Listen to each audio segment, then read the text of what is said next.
Para toda la República Mexicana y el resto del mundo a través de la página de internet www.lareina900.com. Yo soy Rafael Oseguera y los invito a que nos acompañe y se quede con nosotros porque el día de hoy tenemos un programa especial. Tenemos un programa dedicado a los misterios de la Virgen de Fátima. Comuníquese con nosotros, teléfonos en cabina 581-2330 y 582-0881. Mensajes al teléfono celular 625-133-3456. Por internet puede contactarnos a través de nuestra página web www.enigma900.blogspot.com, en donde usted podrá publicar sus comentarios. Se encuentra conmigo aquí en el estudio el sacerdote Carlos López, y me permito el saludar a mis compañeros. Omar García, buenas noches, ¿cómo estás? Buenas noches, Rafa, muy bien, ¿y tú? Muy bien. ¿Qué tal a todos nuestros amigos del auditorio? Yo nada más quiero recordarles que se comuniquen con nosotros al 58-208-81 y el 58-1-2330, que nos cuenten sus relatos, sus experiencias. Sus comentarios sobre el programa, que el día de hoy va a estar muy interesante. Señor Eli Miramontes, ¿cómo está? Buenas noches. Buenas noches, doctor. Buenas noches, padre. Buenas noches a todos los radioescuchas, a todos los que están aquí en la mesa. Esperemos que el programa les guste. Muy bien. Un placer tener aquí en el estudio al sacerdote Carlos López. Gracias, muchas gracias por estar aquí. Buenas noches. Buenas noches. Me da mucho gusto, ¿verdad?, hoy recordar a Nuestra Señora del Rosario de Fátima. Muy bien. Agradezco de igual forma al señor Iker Jiménez y nuestros compañeros de Cuarto Milenio en España, y a Luis Fernando Sosa, colaborador y amigo, quien en estos momentos se encuentra en Miami, Florida, y que nos escucha a través de la internet, que es maravillosa. Así como maravillosos son los reportajes de Luis Fernando Sosa que tendremos aquí en el estudio. También un saludo muy grande para Elías Marín Chaparro, colaborador de Enigma 900 en Chihuahua. Un abrazo enorme para él. Tenemos aquí a toda esta bola de gañanes del Escuadrón Fantasma. ¿Cómo están, muchachos? Buenas noches. Pues qué pues, se escucha ahí el movimiento. Sí. Tenemos algunos obsequios para todos ustedes, amigos, que nos están escuchando. El disco número 3 de Enigma 900. Tenemos 10 discos absoluta y completamente gratuitos. Lo único que tienen que hacer es acudir a las instalaciones de la Reina 900 durante el transcurso del programa y así llevarse este disco que contiene todo lo relacionado con la Virgen de Fátima. Así que vengan aquí a las instalaciones de la Reina 900 en este momento y llévese gratis el disco número 3 de Enigma 900. Rápidamente, porque el programa de hoy es especial, entonces vamos a entrar de una vez con el Escuadrón Fantasma, el buen Beto Amarillas. A ver, díganos qué pasó por allá el pasado martes ¿a dónde fueron? ¿Cómo estuvo la onda? Platícanos, ¿qué pasó por allá? Sí, mira, Rafa, nosotros nos fuimos al Panteón de Santa Lucía. Hicimos algunas entrevistas, pero la gente tiene miedo de contar lo que ha visto. ¿Qué les pasó con la señora? ¿Qué le dijeron o qué? No, pues le preguntamos a una señora que se sabía sobre el tema de la niña que se aparece en el panteón. Y lo único que me contestó, ¡ay, Dios! Sí, pobre. No, vienes con el pelo. Oye, que vienes asustado. Un poco. Nos dicen que se ponen jarras.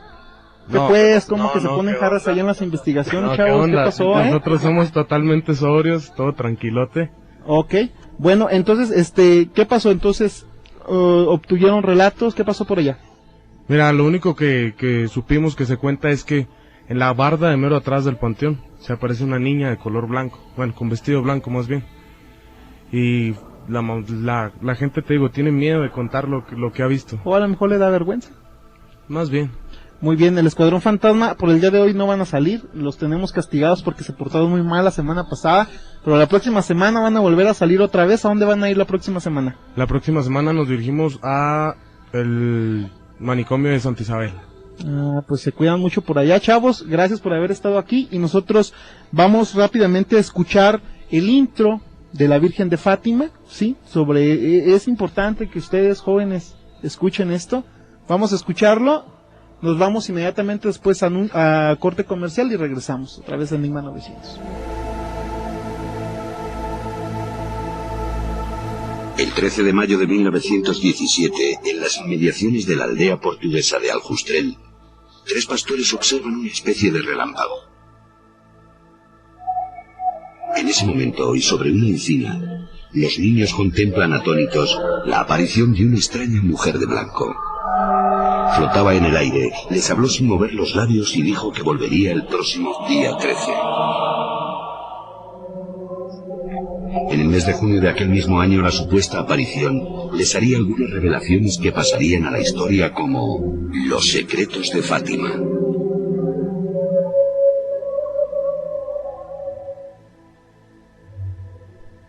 El Papa Juan Pablo II aceleró el proceso de beatificación de dos de los pastorcitos, Jacinta y Francisco Marto, que culminó el 13 de mayo de 2000. Sus tumbas se encuentran dentro del santuario de Fátima y centenares de personas dicen haber sido curadas por la intervención divina de los niños beatos. El Papa tenía especial interés en este acontecimiento que contó con su participación en Portugal. Quizá porque seguía convencido de que el día en el que se atentó contra su vida en la plaza de San Pedro había existido una milagrosa intervención de la Virgen de Fátima. Pero, ¿qué vieron realmente los tres pastorcillos? El destino guardaba una sorpresa mayúscula oculta durante más de 60 años. En 1978, la historiadora y antropóloga Fina Darmada descubrió los interrogatorios originales que el padre Formigao realizó a los niños justo después de las primeras apariciones. Al observar aquellas declaraciones, descubrió que la supuesta aparición que la Iglesia atribuyó a la Virgen no coincidía del todo con las descripciones de los pequeños. Ellos dijeron que había una mujercita pequeña de 1,10 m de altura, que llevaba un traje ceñido con falda hasta las rodillas, llevaba una chaqueta y por encima un manto. La chaqueta tenía 3 rayas en los puños y la falda era a cuadros dorados, a lo largo y en diagonal. Traía una bola a la altura de la cintura que los niños decían tener como clavos, y era en esa bola donde la Virgen les enseñaba cosas, mostraba figuras y luego el infierno. A partir de 1922, los religiosos identificaron la bola con clavos con el corazón inmaculado de María. El traje ajustado y luminescente se modifica transformándose en los de la Virgen, y su apariencia infantil cobra un aire más adulto y gana centímetros en altura. Otro día 13, estaba en octubre de aquel 1917. Ocurrió el milagro del sol en Fátima. Allí, según atestiguan los documentos gráficos y tras previo aviso de la supuesta aparición, se reunieron 70.000 personas que vieron una esfera luminosa de grandes dimensiones revoloteando en el cielo. Muchos lo confundieron con el mismo sol. Periodistas, escritores y campesinos presenciaron el fenómeno desde primera línea. Dos de los videntes de Fátima, los hermanos Francisco y Jacinta Marto, murieron en 1919 y 1920 de la mal llamada gripe española o influenza. Jacinta tenía tan solo 9 años y Francisco 11. Solamente su prima, Lucía dos Santos, sobrevivió ingresando en el sombrío convento del Carmelo de Coimbra. Allí permaneció enclaustrada desde 1948, bajo la prohibición de hablar con nadie sobre los hechos de Fátima sin autorización eclesiástica. Esta enigmática mujer falleció otro día 13, en febrero de 2005, cumpliendo una voluntad suya o quizás siniestra profecía. Y por si fuera poco, aún hay más incógnitas muy poco conocidas en las entrañas de estos sucesos. Por ejemplo, este intrigante mensaje dejado por los espiritistas portugueses meses antes de que se produjera la primera aparición. En febrero de 1917, grupos espiritistas en Lisboa y Oporto habrían recibido mensajes relativos a la importancia futura del día 13 de mayo de 1917. Eso ocurre 3 meses antes, habiendo referencia a un mensaje que habrá sido recibido por escritura automática, donde se relataba la importancia de la estela matutina, es decir, eventualmente, atribuyendo importancia al planeta Venus. ¿Cómo podían adivinar los espiritistas lusos que algo tan importante ocurriría meses después en Fátima? ¿Qué querrían decir con la estela matutina? Y sobre todo, ¿cómo habían acertado con la fecha precisa? Sor Lucía pasó 83 años de su vida en varios conventos estableciendo una sólida y enigmática amistad con algunos personajes importantes de la historia, como el caudillo luso Antonio Salazar, y más tarde con el mismísimo Papa Juan Pablo II. La influencia de Lucía en el pensamiento de la Iglesia en el siglo XX no tuvo parangón con otras mujeres de su época. Es la vidente principal, es la que guardó el secreto de Fátima, por eso que ha tenido tanta importancia para el movimiento de oración por la Rusia, por su conversión, y por lo tanto ella tiene ciertamente un lugar en la historia no solo de Fátima, no solo de Portugal, más del mundo. Cuarto Milenio tuvo la suerte de encontrar a una de las mejores amigas de Sor Lucía, su sobrina más vieja, María dos Anjos, de 86 años de edad, que aún vive en la olvidada aldea de Ajustrel, lugar donde nacieron y vivieron los 3 niños videntes. Según nos confesó, Sor Lucía era muy devota y exigía esa misma devoción de los demás. A ella le gustaba contar en alguna otra ocasión que nosotros no hacíamos lo que Nuestra Señora nos pedía, pero mucha gente no rezaba, y por eso es que el mundo estaba así, y que ella hablaba sobre las apariciones. Varios parientes de María dos Anjos fueron testigos presenciales del asombroso milagro del sol el 13 de octubre de 1917. Yo escuché contar a mi madre, a mis tías y a mi abuela que llovió toda la mañana, y al mismo tiempo en que Lucía dijo, cierren los paraguas que aquí viene Nuestra Señora, dejó de llover. Todo quedó seco y el sol empezó a girar y a girar. Parecía que iba a caer sobre la tierra. Las personas que vieron aquello y pidieron perdón a Nuestra Señora, porque parecía que Nuestra Señora nos había traído aquí para que muriéramos. Pero todo salió bien al final, como antes.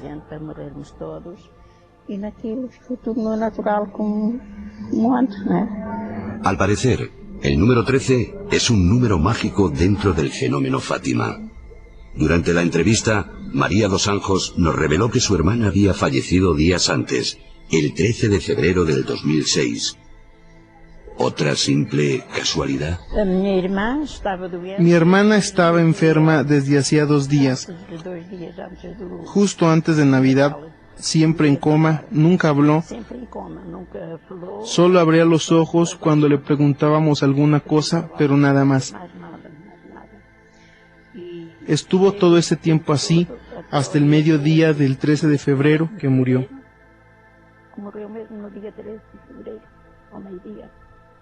Para muchos estudiosos de este expediente X de la Iglesia Católica, Sor Lucía se llevó a la tumba el verdadero tercer secreto de Fátima, revelado en su día por la Virgen.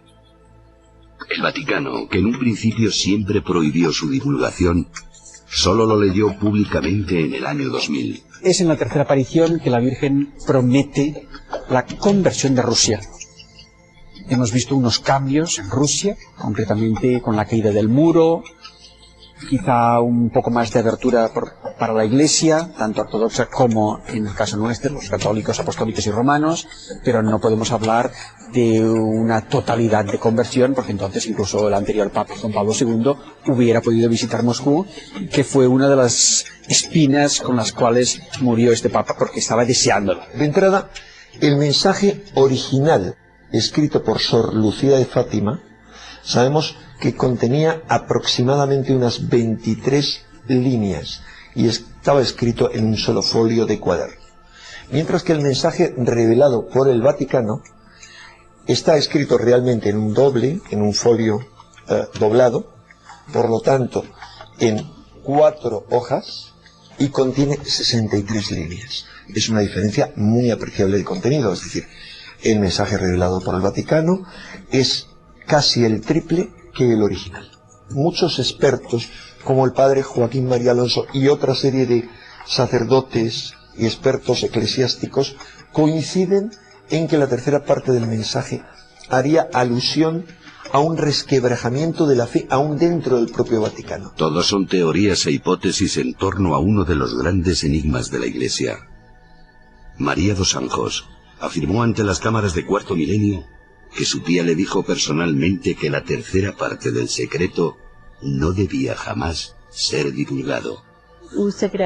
Sobre el secreto llegué a preguntarle, tía, Toda la gente me pregunta por el secreto y yo no sé qué contestar. Y ella me respondía siempre, el secreto no es para decirlo, es secreto. No es para ser dicho. Fue siempre lo que ella me contestaba. Sobre el terreno, en el lugar de los hechos, sobrecogidos por las sensaciones que aún se sienten en este lugar, comprendemos que el llamado enigma de Fátima y su tercer secreto aún darán muchas sorpresas en el futuro.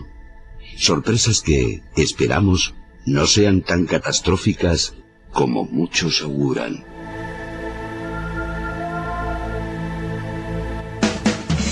Al aire con todo, la reina 900 AM. Todos los días ocurren cosas extrañas que la gente no comenta, y no las comentan porque la gente se queda sin palabras. Hablo de los milagros, a continuación algunos de los más impactantes.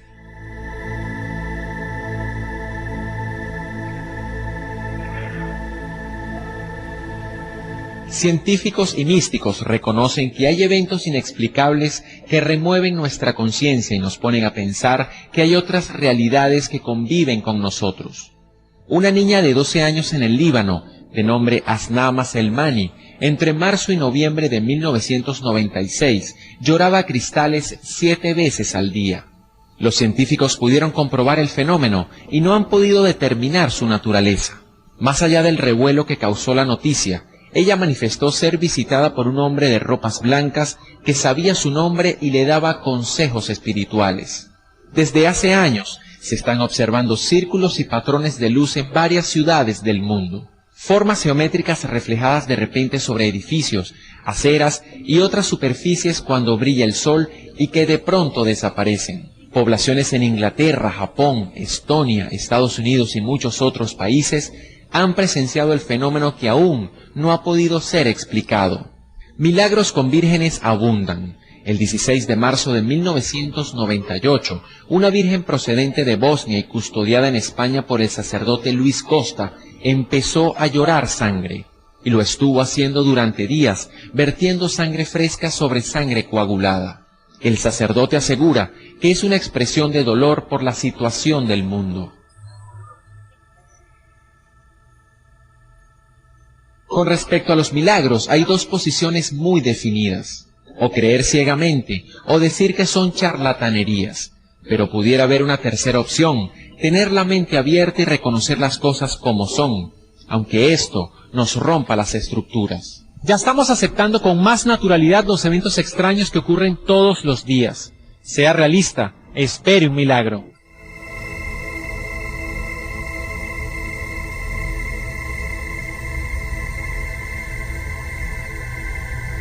Estamos de regreso aquí en Enigma 900. Padre Carlos, ¿por qué Virgen de Fátima? Por el lugar del pueblo de Portugal, Fátima, ¿verdad? Por eso. Por ejemplo, en el caso de la Virgen de Fátima, dejó 3 mensajes, dejó 3 misterios. Sí. 3 secretos, ¿verdad? Pero los 3 secretos ya están claros, ¿verdad? Primero, pues era ¿cómo se llama? La visión, ¿verdad? Que tuvieron los niños de Fátima del infierno. Después, ¿verdad? La visión que tuvieron, ¿verdad? Cuando Nuestra Señora les mostró, pues, en lo alto a un ángel con una espada de fuego en la mano izquierda, centellando, emitía llamas que parecía que iba a incendiar el mundo, pero se apagaban al contacto con el esplendor que Nuestra Señora irradiaba con su mano derecha dirigida al mundo, pero se apagaban al contacto con el esplendor de al contacto con el esplendor de Nuestra Señora, que Nuestra Señora irradiaba con su mano derecha dirigida hacia él. El ángel, señalando la tierra con su mano derecha, dijo con fuerte voz: penitencia, penitencia, penitencia. Y vimos en una inmensa luz, que es Dios, algo semejante como que se ven las personas en un espejo cuando pasan ante él, a un obispo vestido de blanco. Hemos tenido el presentimiento de que fuera el Santo Padre, también otros obispos, sacerdotes, religiosos, religiosas, subir una montaña empinada, en cuya cumbre había una gran cruz de maderos toscos, como si fueran de alcornoque con la corteza. El Santo Padre, antes de llegar a ella, atravesó una gran ciudad, medio en ruinas y medio tembloroso, un poco vacilante, apesadumbrado de dolor y de pena, rezando por las almas de los cadáveres que encontraba por el camino. Llegado a la cima del monte, postrado de rodillas a los pies de la gran cruz, fue muerto por un grupo de soldados que le dispararon varios tiros de arma de fuego y flechas, y del mismo modo murieron unos tras otros los obispos, sacerdotes, religiosos, religiosas y diversas personas seglares, hombres y mujeres de diversas clases y posiciones. Bajo los dos brazos de la cruz había dos ángeles, cada uno de ellos con una jarra de cristal en la mano, en las cuales recogían la sangre de los mártires y regaban con ella las almas que se acercaban a Dios. Ese es el primer. No, este es el tercero, que es el más importante. El que tanto se ha hablado la polémica, ¿no? Sí, De que se ese dice es el tercer misterio de la Virgen de Fátima, habla de cuestiones apocalípticas, del fin del mundo, de tantas cosas. Su opinión, señor Eli Miramontes, sobre la Virgen de Fátima. Mira, no, a mí no me gusta mucho meterme en la religión, tratando de no, que la gente se sienta mal o nos sintamos mal. Pero mira, yo tengo algunas cosas sobre las profecías. Yo pienso que las profecías, primero, las profecías se hacen en un lenguaje metafórico. ¿Qué es esto? La metáfora consiste en el uso de una palabra con un significado o un contexto diferente del habitual. ¿Qué pasa con esto? Que todo un apartado o unas líneas puede haber diferentes interpretaciones. Yo no conozco mucho de la Virgen de Fátima, pero mira, por ejemplo, tú debes de conocer, por ejemplo, las profecías de la Gran Pirámide, o las profecías de Nostradamus. Por ejemplo, Nostradamus profetiza la destrucción de Occidente por parte de los pueblos mongólicos de Oriente en 1999, cosa que no pasó. Hay muchos profetas. Tenemos nosotros en México, Quetzalcóatl, cuando habla de gente blanca de barba que va a llegar, por eso entregan Tenochtitlan los indígenas, nuestros antepasados. Pero también, inclusive, Quetzalcóatl escribe para que lo interprete. Y entonces, si todo se escribe en cuestión de metáforas, puede haber 1, 2, 3, 100 interpretaciones, 1000. En el caso de la Virgen de Fátima, no sé exactamente cómo está escrito, pero lo que sí es que las profecías, aparte, mira, por ejemplo, las profecías de Quetzalcóatl, las profecías de la Gran Pirámide, las profecías de Nostradamus, después de que pasan los acontecimientos, dicen, es que eso lo dijo Nostradamus. Bueno, cuando sucedió lo del caso de la Virgen de Fátima eran tiempos muy duros, ¿no, padre? Pues sí, estaba la Primera Guerra Mundial, comenzaba en Rusia el comunismo, con Lenin y Stalin. Rusia iba a ser, pues, una nación que iba a atormentar a muchos países, esclavizarlos con el comunismo, y que se verían, pues, liberados, pues, a finales del siglo XX. Y pues nos tocó en el siglo XX, pues, vivir mucha crueldad. La Primera Guerra Mundial, la Segunda Guerra Mundial, el holocausto de los judíos. Muchas naciones fueron esclavizadas por Rusia. América, ¿verdad?, también tenía el temor, ¿verdad?, de que Rusia... Se habla inclusive de las profecías de la Virgen de Fátima, de la conversión, ¿no?, de Rusia. Sí, se habla, la Virgen que estaba como avisando, pues, que Rusia era como la amenaza, ¿verdad?, al mundo. En aquel entonces comenzaba. y la Virgen como que, como madre, pues advierte, ¿verdad?, todos los sufrimientos que va a pasar la humanidad. Muy bien, teléfonos, Omar, rápidamente. 58-208-81, 58-1-23-30. Mándenos también sus mensajes al 625-133-3456, sus opiniones y comentarios. Y un saludo muy grande, vinieron ahorita Abraham Chaires por su disco, y Animal Store. ¿Quién más vino? Fernando Hernández. Ok, los invitamos a que pasen por su disco del número 3 de Enigma 900. Vamos a escuchar el siguiente reportaje sobre el caso de la Virgen de Fátima y regresamos aquí al estudio.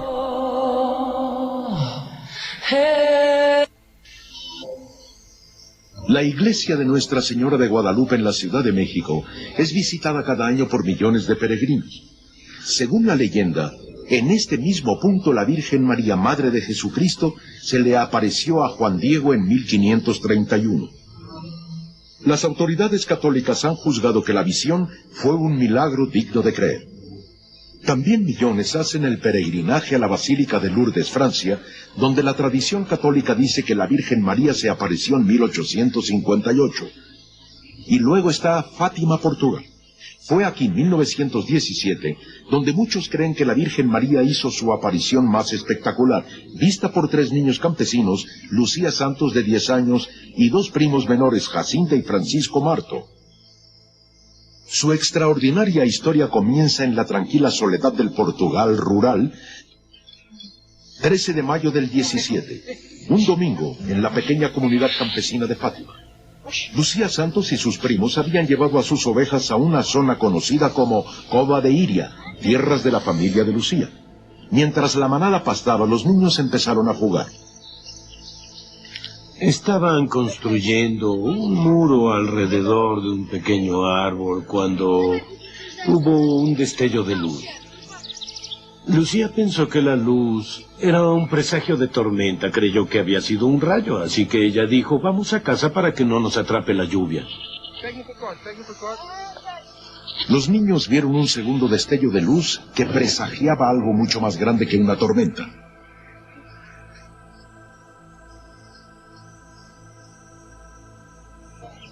Según Lucía, la deslumbrante figura dijo que venía del cielo y que no les haría ningún daño. ¿Qué es lo que quieres de mí? Quiero que vengas aquí los próximos 6 meses, el día 13 a la misma hora. Entonces te diré quién soy y lo que quiero. ¿Me voy a ir al cielo? Sí. La Virgen le dijo a Lucía que ella y sus primos serían llevados al cielo. Y entonces le pidió a los niños que fueran sus mensajeros y les advirtió que al hacerlo pasarían grandes dificultades. Pero la gracia de Dios será su consuelo. La asombrosa visita había terminado. Pero Lucía Santos y sus primos se habían convertido en las figuras clave de un episodio reconocido como uno de los grandes milagros. Afirman que la Virgen se les apareció 6 veces. En la última, decenas de miles de personas fueron testigos de un deslumbrante espectáculo. Cuando regresemos, la notable historia de los míticos milagros de Fátima. Bueno, escuchamos una parte de lo que vamos a tener a lo largo del programa sobre el misterio de la Virgen de Fátima. Padre. Hablaba, el señor Eli Miramontes comentaba la situación de que muchas veces una profecía se puede tomar de 100, pero en el caso de la Virgen de Fátima en especial, pues es un caso único, ¿verdad? ¿Cuáles fueron las profecías? ¿Cómo va la cronología de este caso? Bueno, pues la Virgen, ¿verdad? Primeramente, ¿verdad? Lo que me decías, ¿verdad? Les dijo a los niños que Francisco, pues, le preguntaron que si irían al cielo, y la Virgen les profetizó que sí, que irían al cielo. Los dos, primeramente, ¿verdad? Aquí tenemos los datos, ¿verdad? De las fechas de que los niños, ¿verdad? Dice, el 4 de abril del año de 1919 muere Francisco, y el 20 de febrero de 1900 muere el 20 de febrero de 1920 muere Jacinta, los dos niños videntes. La Virgen les dijo que les llevaría al cielo y se cumplió, ¿verdad? Eso que la Virgen les había dicho. Y Lucía le dijo que permanecería en la tierra, y pues hasta el año 2005 falleció, después a los meses de que falleciera Juan Pablo II. Una de las profecías que quería la Virgen era que se consagrara el mundo a su corazón inmaculado, ¿verdad? Sobre todo pidiendo la conversión de Rusia. Y pues el Papa Pío XII fue el primero que consagró el mundo al Inmaculado Corazón de María, siguiendo esta petición. Después, mira, los papas, ¿verdad?, que siguieron, Pablo VI fue a Fátima a visitar a la Virgen y consagró también la iglesia y a los hombres y al mundo a la Virgen de Fátima, haciendo alusión de una forma velada a Rusia. Y también el sumo pontífice Juan Pablo II fue el que más visitó a la Virgen de Fátima y también hizo la consagración, ¿verdad?, del mundo a su Inmaculado Corazón. Y pues yo creo que, como dice aquí, Juan Pablo II expresó que los mensajes de Fátima son de gran trascendencia para toda la humanidad. El Papa se reconoció como el Papa de los mensajes, el que debía guiar a la Iglesia en tiempo de crisis. Él puso la bala que traspasó su cuerpo en el atentado del 13 de mayo de 1981 con su anillo papal a los pies de la Virgen de Fátima. Ese yo creo que fue un suceso cuando Ali Akka le da el balazo al Sí. Papa. Y vamos a escuchar la segunda parte de esta serie de bloques que tenemos sobre la Virgen de Fátima, para posteriormente de eso ir a cortes comerciales y luego regresamos otra vez para seguir platicando sobre este interesante tema.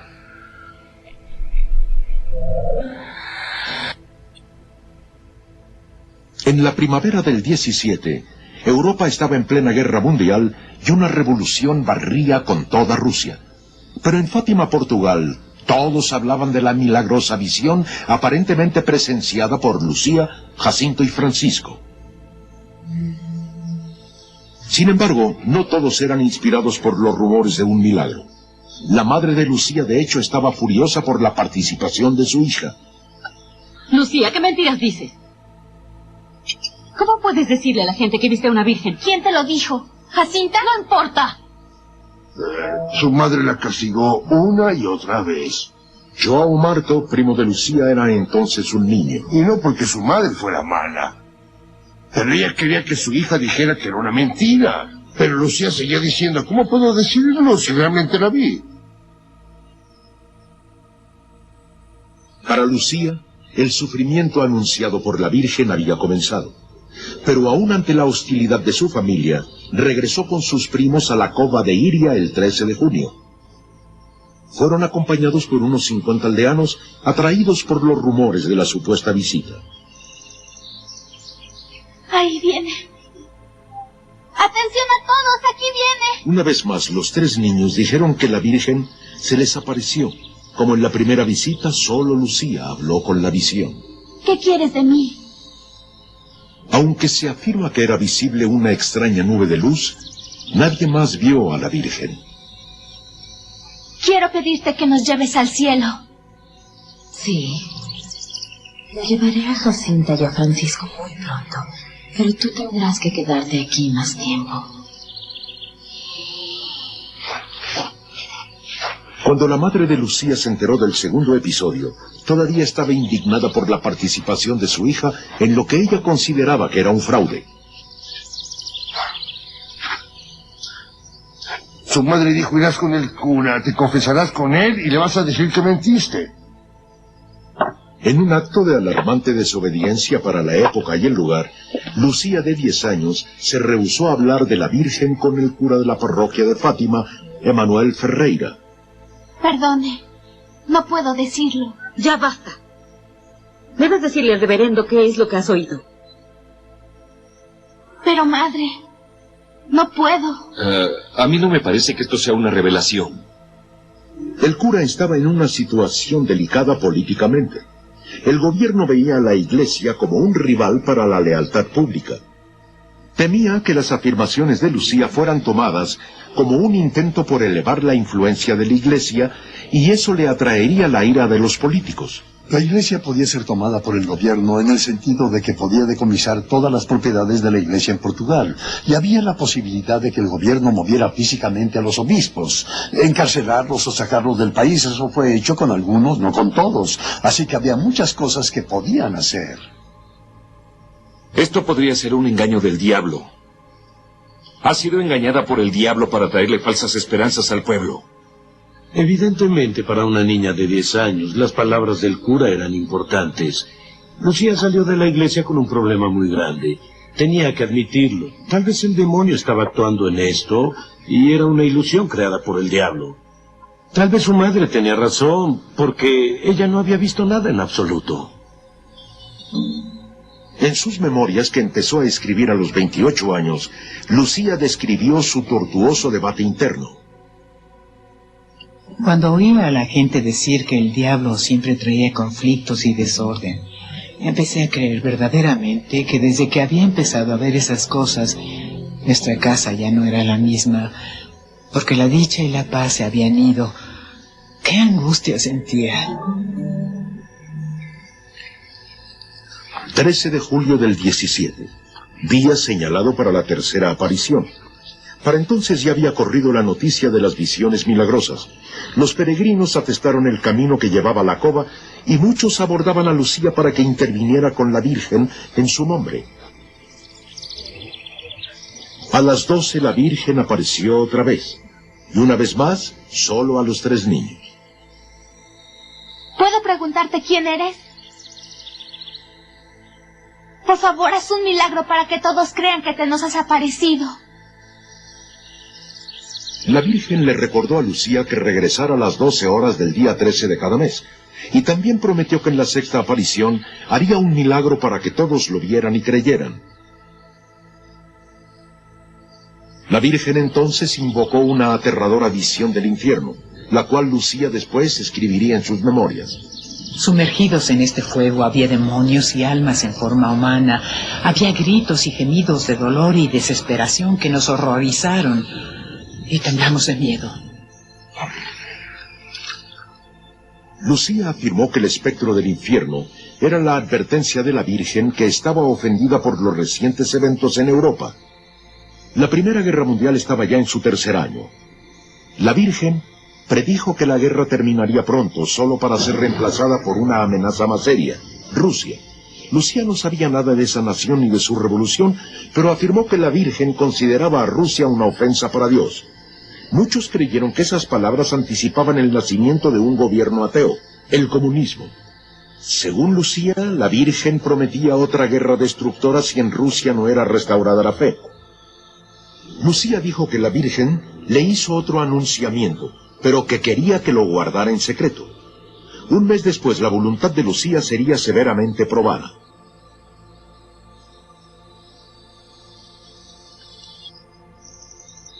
El 13 de agosto, el día de la cuarta aparición, el administrador del gobierno local, Arturo Santos, escoltó a Lucía, a Jacinta y a Francisco hacia la cova. ¿Es cierto que Nuestra Señora te confió un secreto? Sí. ¿No crees que Nuestra Señora querría que le dijeras a alguien ese secreto? ¿Alguien que pueda ayudarle en su misión? Yo guardaría el secreto. Si quiere, le preguntaré si puedo decírselo.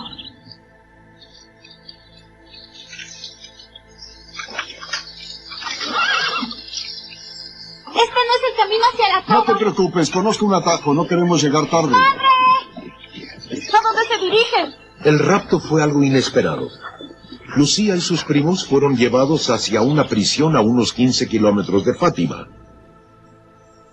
El administrador estaba convencido de que los niños estaban perpetrando un fraude en representación de la Iglesia, y estaba seguro de que podría obtener el secreto de la Virgen si es que existía. Lleva al niño.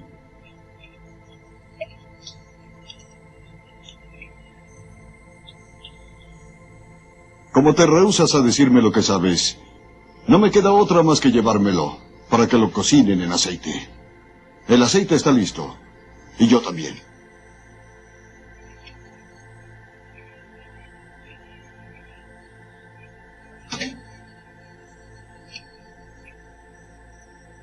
Ahora la pequeña. No tengas miedo, Lucía. Te veré en el cielo.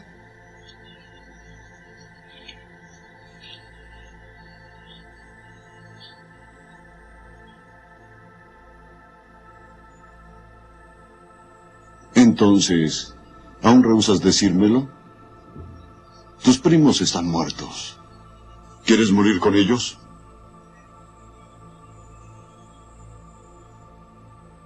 Le prometí a la Virgen que no lo diría.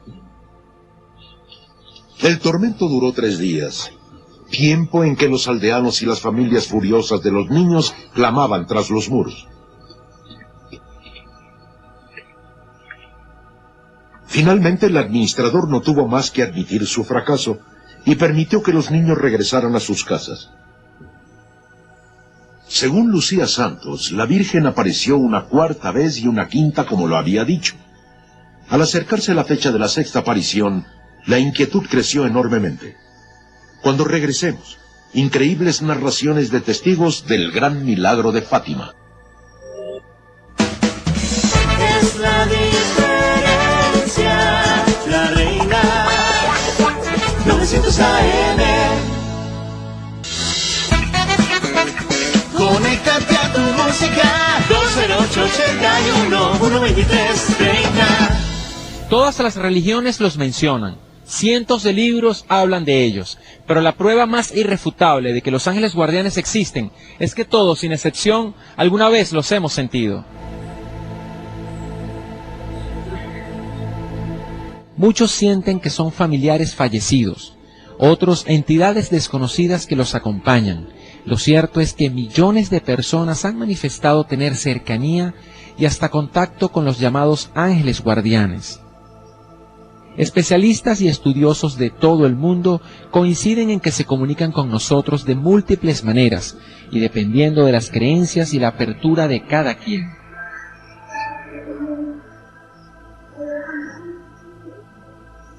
A través de ideas que nos llegan de repente, sueños, libros que encontramos o personas que nos dan algún mensaje, esos seres que no vemos tratan siempre de comunicarse con nosotros. A veces para alertarnos sobre situaciones difíciles o para enseñarnos, pero siempre para guiarnos en este mundo material. En la medida que nos acerquemos a ellos, nuestra relación será más clara y nos dejaremos guiar con más facilidad, ahorrándonos penas y caminos innecesarios.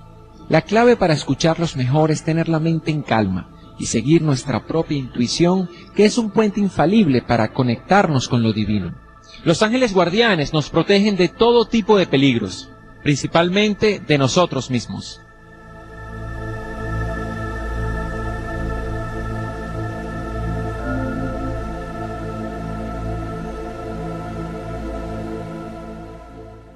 Hoy estamos aquí de vuelta nuevamente en la última parte ya final del programa.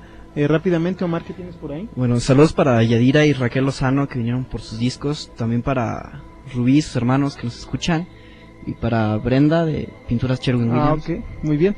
Revista Grado Cero. Revista Grado Cero es una revista dirigida por Ricardo Ortiz. Este anuncio es único y exclusivo para Ciudad Juárez, Chihuahua. Revista de circulación universitaria, Universidad Autónoma de Ciudad Juárez, Tecnológico de Ciudad Juárez y Universidad Autónoma de Chihuahua, Campus Ciudad Juárez. 36 páginas a full color, 6,000 ejemplares gratuitos. Revista Grado Cero, dirigida por Cristian Ricardo Ortiz Quintana. Muy buen material. Email gradocero@light.com.mx. Revista Grado Cero, de Ciudad Juárez, Chihuahua, revista universitaria. Muy bien, entonces hablábamos, padre, el tercer secreto de la Virgen de Fátima. Bueno, ¿qué es? Dice, el tercer secreto de Fátima, dice, este texto es una visión profética comparable a la de la Sagrada Escritura, que no describe con sentido fotográfico los detalles de los acontecimientos futuros, sino que sintetiza y condensa sobre un mismo fondo hechos que se prolongan en el tiempo en una sucesión, con una duración no precisadas. Por tanto, la clave de la lectura del texto ha de ser de carácter simbólico. La visión de Fátima tiene que ver sobre todo con la lucha de sistemas ateos contra la Iglesia y los cristianos, y describe el inmenso sufrimiento de los testigos de la fe del último siglo del segundo milenio. Es un interminable viacrucis dirigido por los papas del siglo XX, comenzando por San Pío X hasta terminar con el siervo de Dios, Juan Pablo II, que le tocó pues ser ese obispo, ¿verdad?, vestido de blanco, que sufre la agresión. O sea que el tercer secreto de la Virgen de Fátima no son tiempos apocalípticos de destrucción, No. sino era el atentado hacia Juan Pablo II. Pues es como toda la historia que del siglo XX que iba a vivir la humanidad. O sea, como que la Virgen quiso advertir, ¿verdad?, todo esto que la humanidad del siglo XX vivió, que ya dijimos, las 2 guerras mundiales, el holocausto judío, Rusia, que comenzó a esclavizar a muchos pueblos, y Juan Pablo II, ¿verdad?, que tuvo mucho que ver en la liberación de todos estos pueblos, ¿verdad?, con su mensaje. Elí Miramontes. Bueno, mira, sobre la tercera aparición, nomás recordar los tiempos políticos que se vivían en ese entonces. No nada más la URSS tenía presionado a su pueblo, estaba España, Italia, la misma Portugal, donde existían gobiernos fascistas. No nada más se decían cristianos, pero eran gobiernos fascistas, inclusive en España con Franco, miles de muertos, liberales, desde comunistas hasta húngaros, ¿no? Lo que le decimos nosotros húngaros, los que andan de un lado para otro, judíos en los mismos países fascistas que estoy refiriendo, Italia, entonces se da, yo creo que es más bien la politización de la Iglesia aquí, a la hora de que dicen que nada más sobre el comunismo, ¿no?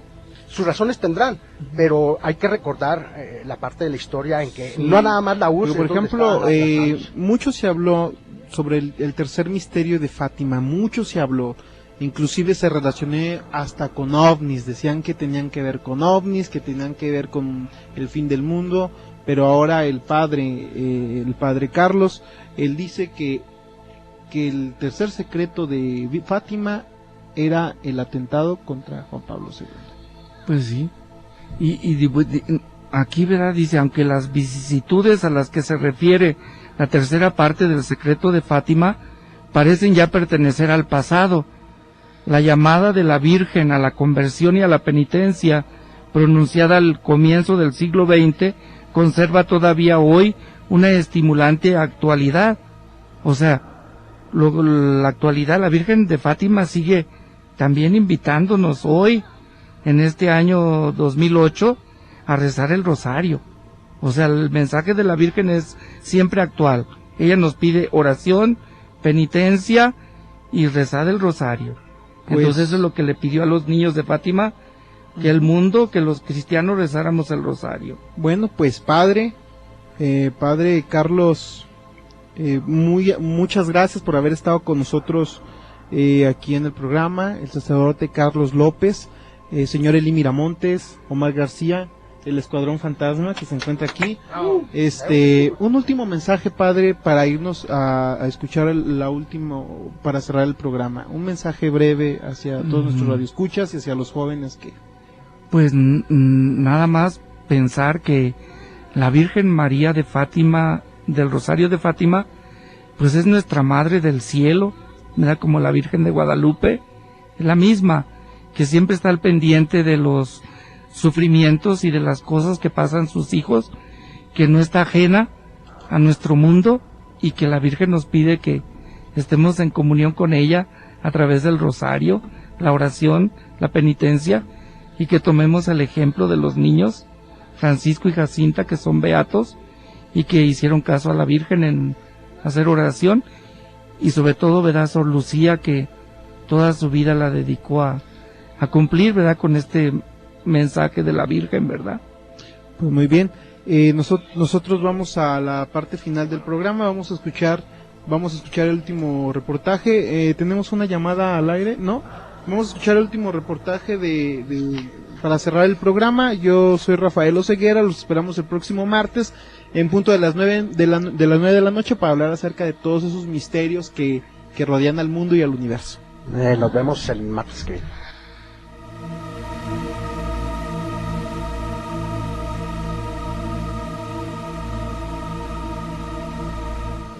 13 de octubre del 17. El día del largamente esperado milagro amaneció gris y lluvioso. Millares llegaron a Fátima, y una multitud malhumorada esperaba impaciente en la casa de Lucía. Incluso hubo amenazas de represalias contra Lucía si no sucedía un milagro. Estas fotografías muestran a algunas de las 70,000 personas que se reunieron ese día. Muchos venían desde cientos de kilómetros de ahí. Poco después de que Lucía llegara a la cova de Iria, el torrencial aguacero había terminado. La multitud incluía a curiosos y creyentes, pastores y sirvientes mezclados con la nobleza. También estuvieron presentes reporteros escépticos de los principales periódicos. El cura, teniendo un fiasco que avergonzara a la iglesia, estaba entre los que más dudaban. ¿A qué hora se supone que vendrá? A las 12. Ya pasó del mediodía. No va a venir. Atención, señores. Ya se pasó el tiempo. No habrá milagro. Vayan a casa todos. Váyanse a casa. Aquí está ya. ¿Para qué me quiere, señora? La desordenada multitud guardó silencio cuando Lucía empezó a hablar, aunque para todos ellos parecía que le estaba hablando al aire. Tengo mucho que pedirte. La cura de los enfermos, la conversión de los pecadores y el perdón de sus pecados. Miren el sol.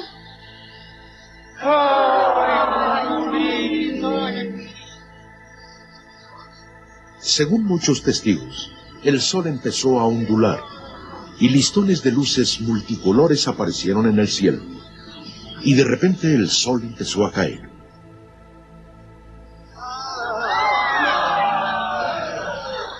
Luego dirían que temieron morir quemados.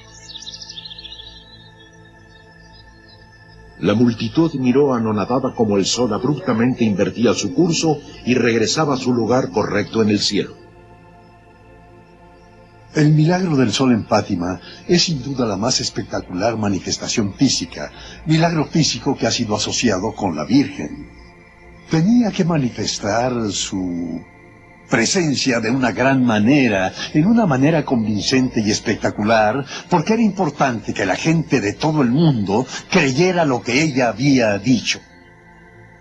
El asombroso espectáculo celestial supuestamente duró 12 minutos.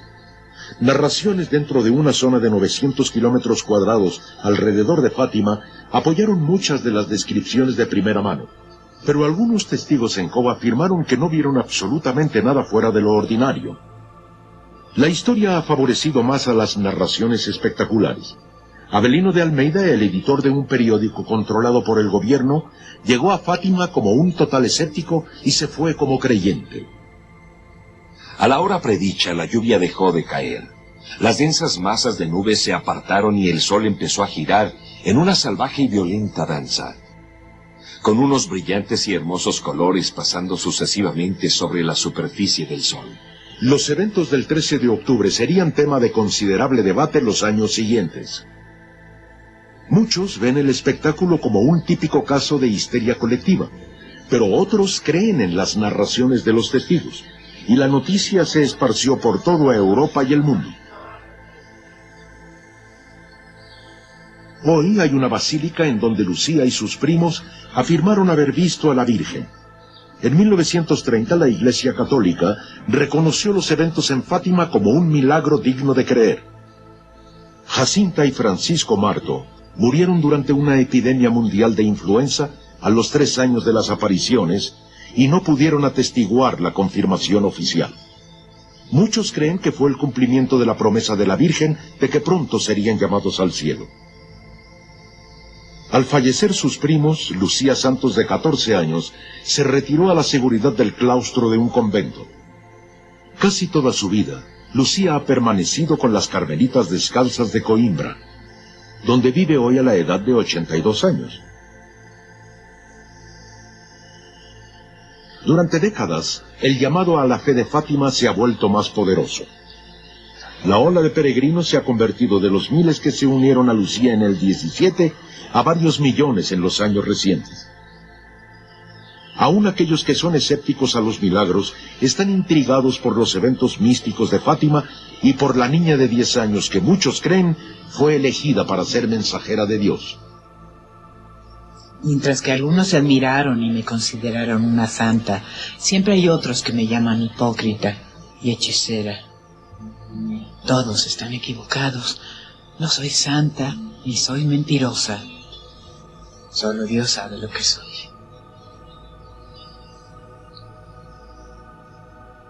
Muchos piensan que la Virgen predijo algunos de los eventos más importantes del siglo XX.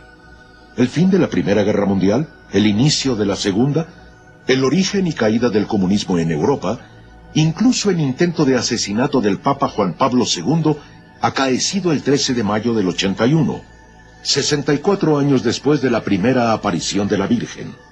Para los escépticos, simples coincidencias. Para los creyentes, una prueba irrefutable de que ocurrió un milagro en Fátima. Enigma 900. Fenómenos más allá de su comprensión, de su razonamiento, le provocarán miedo. Los esperamos el próximo martes. Enigma 900.